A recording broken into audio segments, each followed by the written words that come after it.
વડોદરા સાવલી તાલુકાના તમામ ગામોમાં ગ્રામસભા યોજાઈ રહી છે, જેમાં પિલોલ ગામનો મામલો ચર્ચાનો વિષય બની ગયો છે. ગામના સભ્યોને જાણ કર્યા વગર યોજાઈ ગયેલી ગ્રામસભા વિવાદનું કેન્દ્ર બની હતી. આ સભ્યોના વિરોધ બાદ ગ્રામસભાનું ફરીથી આયોજન કરાયું હતું અને સાંસદોના પ્રશ્નોના જવાબમાં સરપંચ ભડકી ઉઠ્યા હોવાનો આરોપ પણ લાગ્યા હતા. ગ્રામજનોએ સરપંચ પર જનતાના પૈસા વેડફવાના ગંભીર આરોપ લગાવતા મામલો તાપમાન વધાર્યો હતો, જે ગ્રામસભાનો વિડીયો સોશિયલ મીડિયા પર વાયરલ થઈ ચૂક્યો છે. જેમાં તાલુકા વિકાસ અધિકારીને ફરિયાદ કરવામાં આવી છે અને જિલ્લા અધિકારી સમક્ષ કાયદેસરની કાર્યવાહી કરવાની માંગ ઊભી થઈ છે.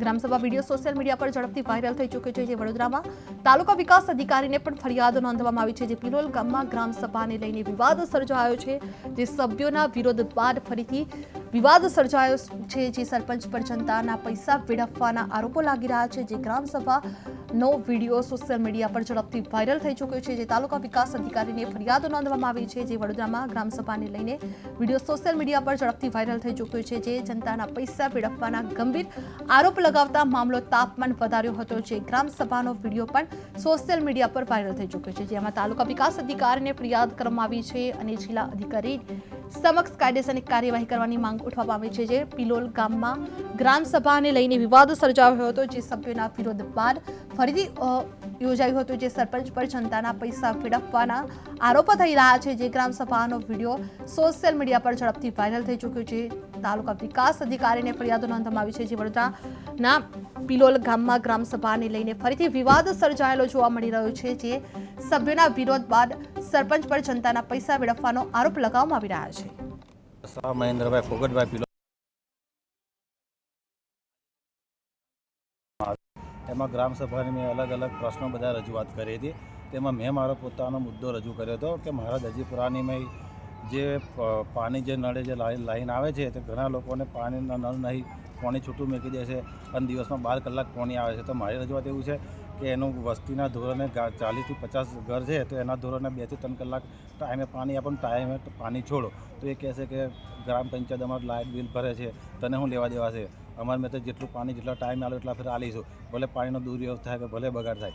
મેં એ કીધું મેં જે જગ્યાએ મેં મોટરની સ્વિચ મેકેલી છે એ મોટરની સ્વિચ જે આવે તે ચાલુ બંધ કરે છે. કાલ ઉઠીને કોઈક અનબનાવ બની જાય, કોઈક મળી જવાબદારી કોણ લે છે? એ કહે છે તમને જોવાનું કે એ તો પંચાયત ભરે છે, પંચાયત જોઈ લે છે કે. એટલે એક સરપંચ તરીકે જે જવાબદારીપૂર્વક જે સવાલોના જવાબ આપવા જોઈએ એ બહુ ખરાબ રીતનાથી આપ્યા છે. આજે હું પિલોલ તાલુકા પંચાયત સદસ્ય તરીકે છું, તો છતાં જો મને જો આવો જવાબ આપતા તો બીજા લોકોને તો.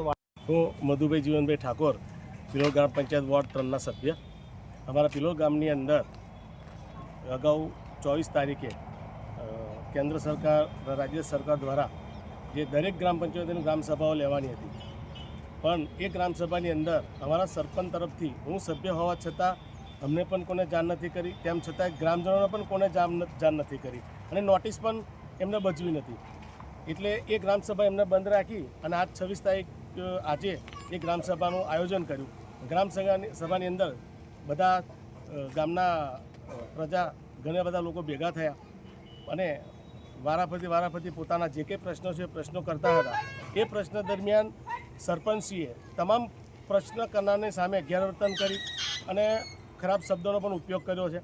અને હું સભ્ય તરીકે અમારો પણ અવાજ આ સરપંચ સાંભળતા નથી અને પોતાની જાતને બાદશાહ સમજે છે અને કોઈના પણ પ્રશ્ન સારી એવી વાચા આપતા નથી અને ગમે તેવું મન ફાવે તેવું વર્તન કરે છે.